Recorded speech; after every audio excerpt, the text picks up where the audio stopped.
ओम शांति। आज है 20 अगस्त 2022 के ईश्वरीय महावाक्य।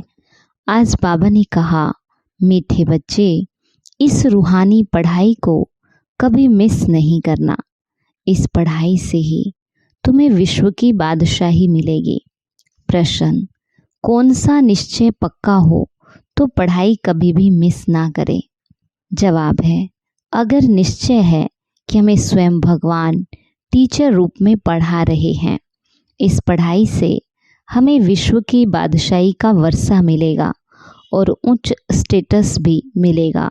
बाप हमें साथ भी ले जाएंगे, तो पढ़ाई कभी मिस ना करें। निश्चय न होने के कारण पढ़ाई पर ध्यान नहीं रहता, मिस कर देते हैं। गीत है, हमारे तीर्थ न्यारे हैं। ओम शांति। मीठे मीठे बच्चे पास्ट के सत्संग और अभी के सत्संग के अनुभवी हैं।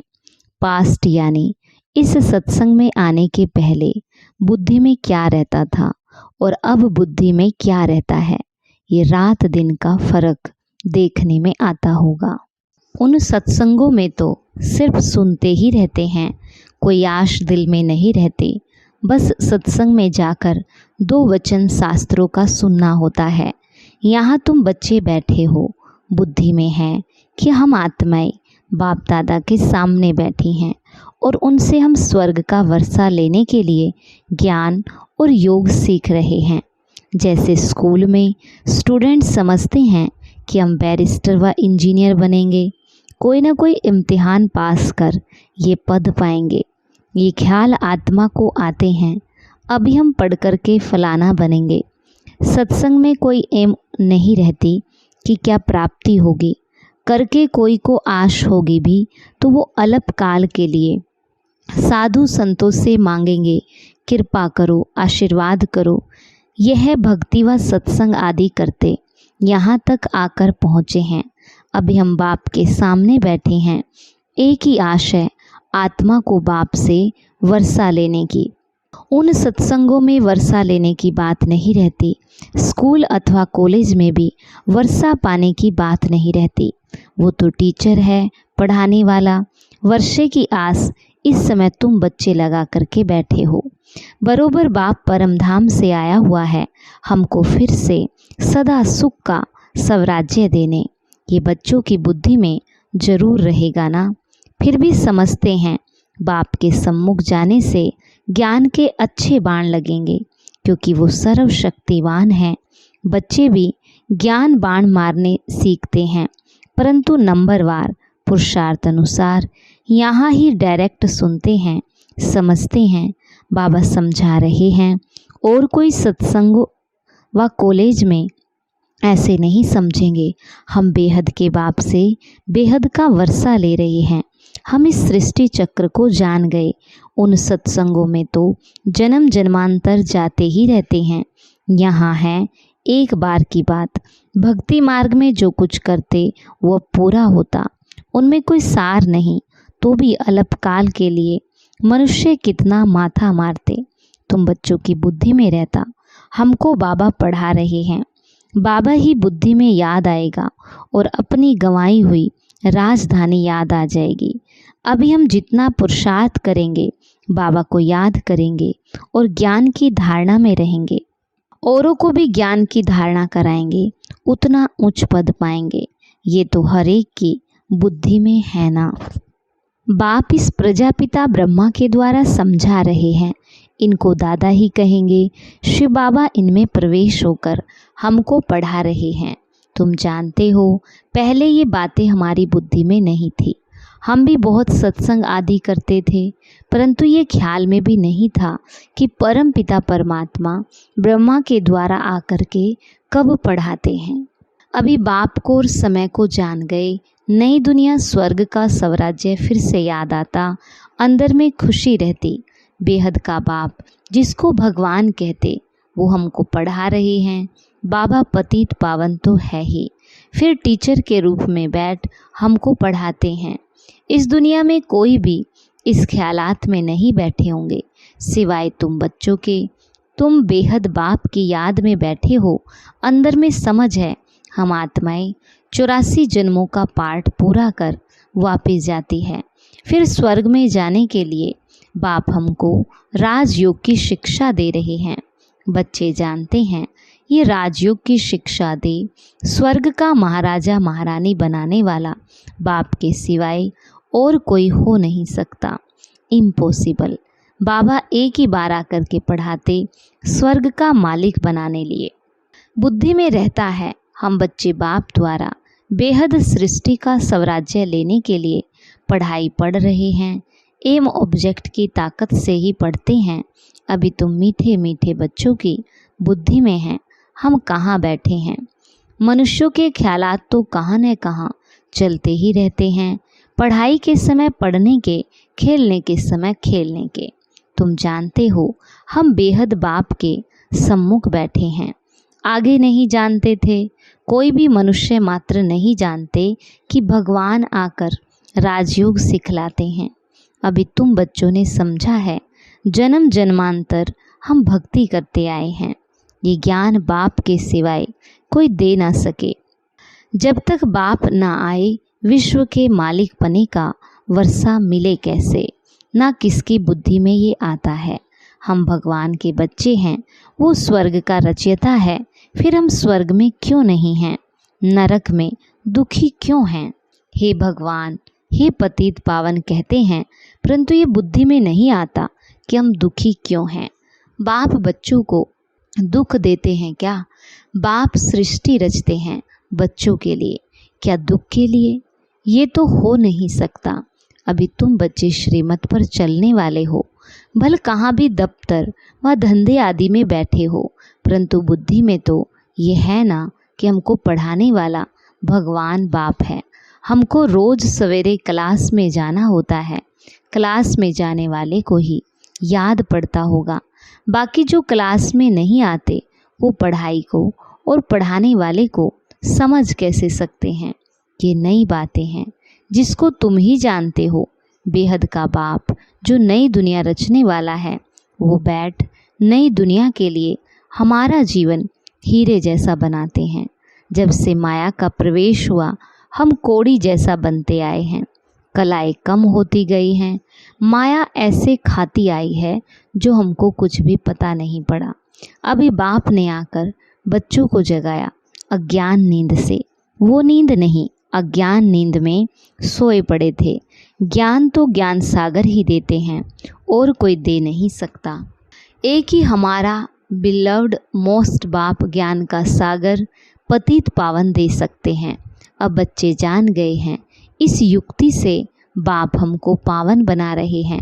पुकारते भी हैं, हे पतित पावन बाबा आओ, परंतु समझते नहीं हैं कि कैसे आकर पावन बनाएंगे।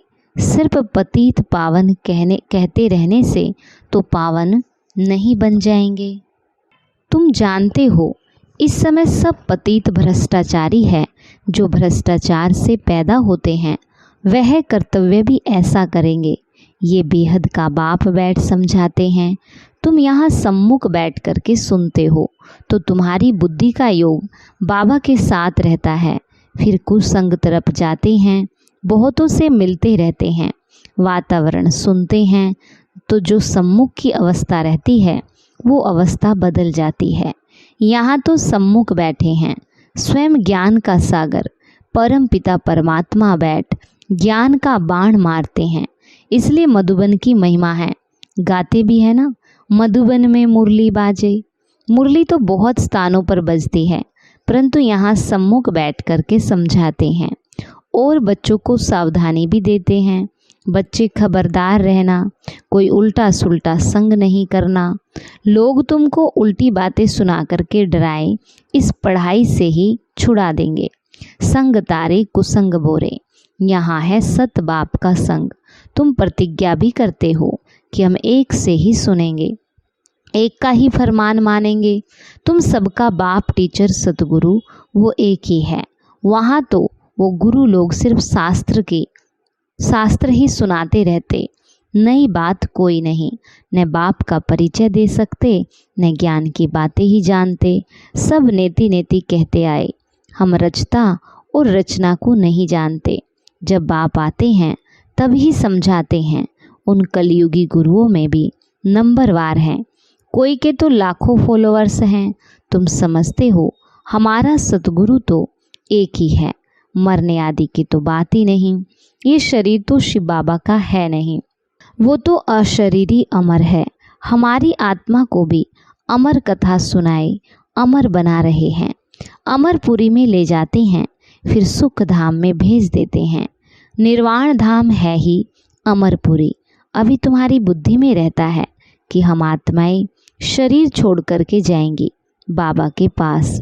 फिर जिसने जितना पुरुषार्थ किया होगा उस अनुसार पद पाएंगे। क्लास ट्रांसफ़र होता है।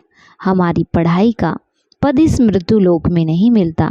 ये मृत्यु लोक फिर अमर लोक बन जाएगा। अब तुमको स्मृति आई है कि हमने सतयुग त्रेता में 21 जन्म राज्य किया, फिर द्वापर कलयुग में आए। अब ये है हमारा अंतिम जन्म। फिर हम वापस जाएंगे वाया मुक्ति धाम होकर, फिर सुख धाम में आएंगे। बाप बच्चों को कितना रिफ्रेश करते हैं। आत्मा समझती है हम 84 के चक्र में आते हैं।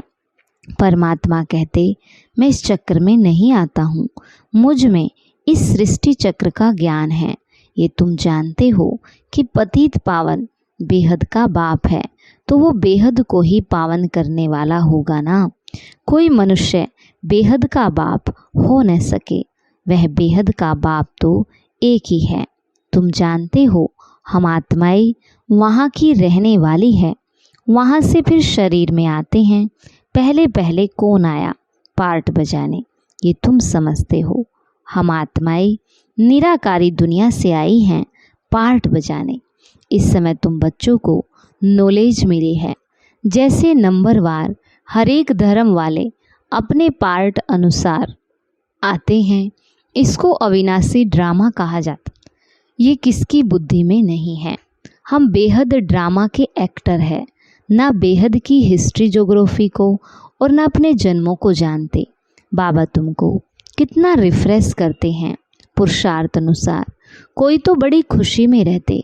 बाबा हमको सत्य ज्ञान सुना रहे हैं और कोई मनुष्य मात्र ये ज्ञान दे नहीं सकते, इसलिए इसको अज्ञान अंधेरा कहा जाता है।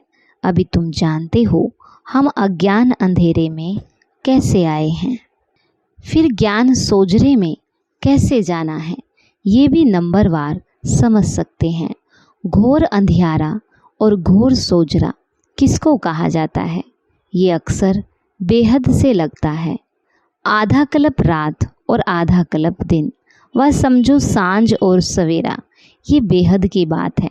बाबा आकर के सभी शास्त्रों का सार समझाते हैं। ये जो दान पुण्य करते हैं, शास्त्र पढ़ते हैं, उससे तो अल्पकाल का सुख मिलता है। बाबा कहते मैं इनसे नहीं मिलता हूँ, जो मैं विश्व का मालिक उन्हों को बनाऊं। ये भी समझते हो कि सब विश्व के मालिक बन नहीं सकते। मालिक वो बनते जिन्हों को बाप पढ़ाते हैं, वही राजयोग सीख रहे हैं। सारी दुनिया तो राजयोग नहीं सीखती। कोटों में कोई ही पढ़ते हैं, कई तो 5-6 वर्ष 10 वर्ष राजयोग सीखते, फिर भी पढ़ाई छोड़ देते। बाबा कहते हैं माया बहुत प्रबल है, बिल्कुल ही बेसमझ बना देती है, फारकती दे देते हैं। कहावत है ना, आश्चर्यवत बाप का बनंती कथंती फिर फारकती देवंती। बाबा कहते हैं उनका भी दोष नहीं है, ये माया तूफान में ले आती।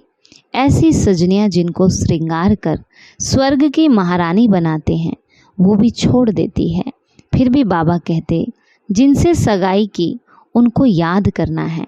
याद कोई फट से ठहरेगी नहीं। आधा कल्प नाम रूप में फंसते आए, अब अपने को आत्मा समझ बाबा को याद करो।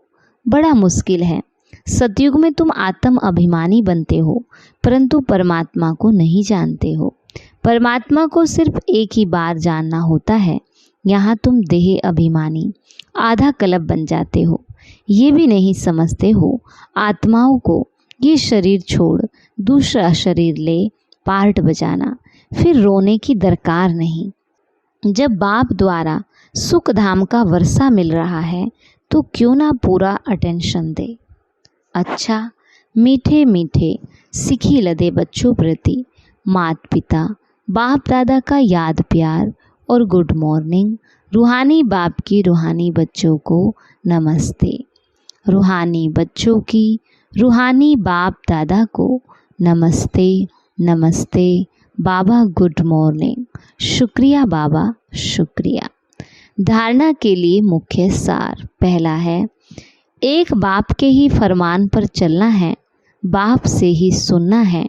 मनुष्यों की उल्टी बातें सुन उनके प्रभाव में नहीं आना है, उल्टा संग नहीं करना है।